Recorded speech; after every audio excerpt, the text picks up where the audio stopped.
नई pension scheme कर्मचारी महासंघ का विरोध पिछले 12 दिनों से लगातार जारी है। शुक्रवार को भी विरोध का ये क्रम जारी रहा। संघ पदाधिकारियों ने कहा कि ये विरोध देश भर में चल रहा है और शिमला में सिर्फ 11 कर्मचारी इसलिए धरने पर बैठे हैं क्योंकि यहाँ सरकार ने सिर्फ 11 लोगों को धरने पर बैठने की अनुमति दी है, जबकि धरने में हिमाचल के 1 लाख से ज़्यादा कर्मचारी बैठना चाहते हैं। एनपीएस की खामियों के कारण सरकारी कर्मचारी काफ़ी रुष्ट हैं। हमें भी दे दो प्राणी पेंशन, तुम क्यों लेते प्राणी पेंशन बहाल करो। एक देश दो विधान, नहीं सहेगा हिंदुस्तान। OPS come back.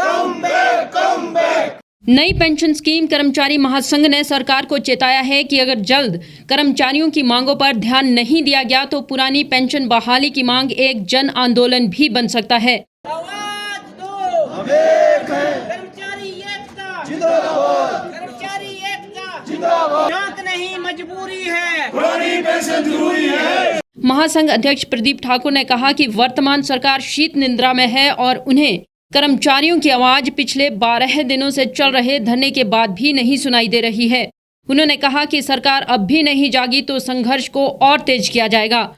महासंघ ने कहा कि सरकार ने अपने विधायकों को सभी सुख सुविधाएं दे रखी है और सभी विधायकों की पेंशन भी है, लेकिन कर्मचारियों के साथ ही सरकार भेदभाव कर रही है। सरकार को इस पर जल्द सोचना चाहिए और कर्मचारियों की पेंशन बहाल की जानी चाहिए।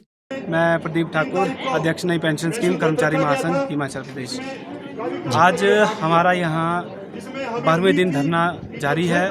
हालांकि हमारा ये धरना आज 13वें दिन का धरना होना था, लेकिन पिछले कल जो है माननीय जो सांसद हमारे स्वर्गीय सांसद रामस्वरूप शर्मा जी है, उनकी निधन की हमें परसों खबर मिली थी, इसलिए हमने एक दिन जो है पिछले कल धरना स्थगित किया था। लेकिन आज और कल हमारा धरना जो उसी तरह जारी रहेगा जैसे जिस तरह से हमारा 7 मार्च से धरना जारी था। हम लगातार पुरानी पेंशन बहाली के लिए पिछले 5 वर्षों से प्रयास हिमाचल प्रदेश में कर रहे हैं और ये आंदोलन पूरे भारतवर्ष में चल रहा है। हमें बड़े खेद के साथ ये कहना पड़ता है कि माननीय जो सांसद और हमारे जो विधायक हैं और जो हमारे माननीय मंत्री और हमारे मुख्यमंत्री महोदय हैं, जब उनकी अपने वेतन और भत्तों की बात आती है तब तो ये एकदम से अपने वेतन भत्तों के लिए उनको जो है कोई आर्थिक बोझ नहीं लगता या उनको आर्थिक तंगी नहीं आती। लेकिन जब कर्मचारियों की पुरानी पेंशन बहाली की बात आती है, कर्मचारियों की पुरानी पेंशन की बात आती है, तो वो जो है हमेशा आर्थिक तंगी का रोना रोते रहते हैं। जब वो कर्मचारियों को थोड़ा बहुत डीए भी देते हैं तो उसमें भी उनकी तरफ से ये बयान होता है कि कर्मचारियों को के डीए से जो है इतना आर्थिक बोझ, इतना अतिरिक्त आर्थिक बोझ जो है सरकार को बढ़ा। तो मैं ये फिर से आप सबके मीडिया के माध्यम से ये दोहराना चाहूँगा कि हम सरकार से अपनी जो हमारा संवैधानिक अधिकार है पुरानी पेंशन वो मांग रहे हैं। सरकार से निवेदन करते हैं कि आप हमारी पुरानी पेंशन बहाल करें, आप हमें बड़े संघर्ष के लिए मजबूर ना करें। ये हमारा छोटा सा धरना था, आपने हमारे को सिर्फ 11 लोगों की बैठने की यहाँ अनुमति दी थी। हम 11 लोगों के साथ भी यहाँ पर जो है प्रतिदिन बैठ रहे हैं। अगर आप हमारी बात जल्द से जल्द नहीं सुनते, नहीं मानते, तो हम जो है इस आंदोलन को और बड़ा करने वाले हैं, इस आंदोलन को और तेज करने वाले हैं। खबरों में बने रहने के लिए सब्सक्राइब करें द रीव टाइम्स, लाइक और शेयर करना ना भूलें। एक छत के नीचे सुविधाओं का अब उठाएं लाभ। रीव ई मार्ट में अब पाएं अपनी रसोई के लिए गुणवत्ता और सस्ते दामों पर राशन सामग्री। दालें हो या हो मसाले, आपका किचन ई मार्ट संभाले। उच्च गुणवत्ता और दामों में बेहतरीन रीव ई मार्ट में पधारें और पाएं अपनी पसंद के सभी उत्पाद, या फिर करें ऑनलाइन ऑर्डर और पाएं घर द्वार पर ही सुविधा। आज ही संपर्क करें फोन नंबर 8219694079 पर, बाईपास रोड, शनान, संजौली, शिमला।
गांव की चौपालों से लेकर संसद के गलियारों तक, गृहिणी के चूल्हे से लेकर निवेश और बाजारों तक, किसानों के हाल से लेकर खेत और खलिहानों तक, शिक्षा और स्वास्थ्य से लेकर खेल के मैदानों तक, संसद के प्रधान से लेकर पंचायत के पंच तक, सेंट्रल हॉल से लेकर ग्राम सभा के मंच तक, हर खबर पर रहेगी हमारी पैनी नजर।